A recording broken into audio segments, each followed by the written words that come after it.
Assalamualaikum warahmatullahi wabarakatuh. Saya Dewi Pratjamanis dengan NIM 014. Ini saya akan menjelaskan tentang motorik, sensorik, dan perceptual development.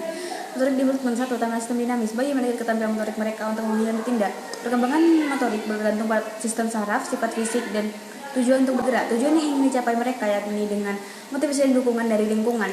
Yang kedua yakni refleks. Refleks adalah bawaan terhadap rangsangan yang terjadi secara otomatis dan di luar kendali bayi baru lahir. Refleks pada bayi ini bagi menjadi 3. Yang pertama refleks mencari, yang kedua refleks menghisap, yang ketiga yakni refleks moro. Yang ketiga keterampilan motorik kasar. Keterampilan motorik kasar adalah keterampilan yang melibatkan otot besar. Keterampilan utama yang mereka lakukan yakni seperti bergerak dan berjalan. Keterampilan ini berkembang pada usia kanak-kanak.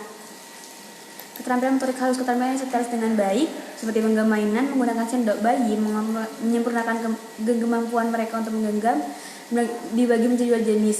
Seiring bertambahnya usia anak, keterampilan motorik halus akan berkembang. Sensorik dan perceptual development. Sensasi dan persepsi. Sensasi terjadi ketika informasi berinteraksi dengan respon sensorik. Persepsi adalah interpretasi dari apa yang dirasakan. Pandangan ekologis. Menurut Gibson menyatakan bahwa orang secara langsung merasakan informasi yang ada di dunia. Persepsi membawa orang dalam kontak dengan lingkungan ini untuk berinteraksi dan beradaptasi dengannya. Persepsi visual. Ketajaman visual bayi meningkat secara dramatis pada tahun pertama. Tunjukkan bayi pada minat wajah manusia segera setelah lahir. Bayi kecil secara sistematis memindai wajah. Indra lainnya, yang pertama yakni pendengaran, yang kedua sentuhan dan rasa, yang ketiga yakni bau dan rasa. Interpretasi intermodal. Resepsi intermodal adalah kemampuan untuk menghubungkan dan mengintegrasikan informasi dari 2 atau lebih banyak modalitas sensorik. Alam pemeliharaan dan pengembangan persepsi. Pendukung alam disebut sebagai nativis dan pendukung penguasa disebut empiris. Akumulasi pengalaman dan pengetahuan tentang dunia persepsi mereka berkontribusi pada kemampuan bayi untuk mempersepsikan yang koheren tentang orang, benda.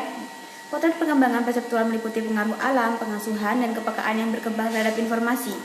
Akumulasi pengalaman dan pengetahuan tentang dunia persepsi mereka berkontribusi pada kemampuan bayi yang membentuk persepsi yang koheren tentang orang dan benda.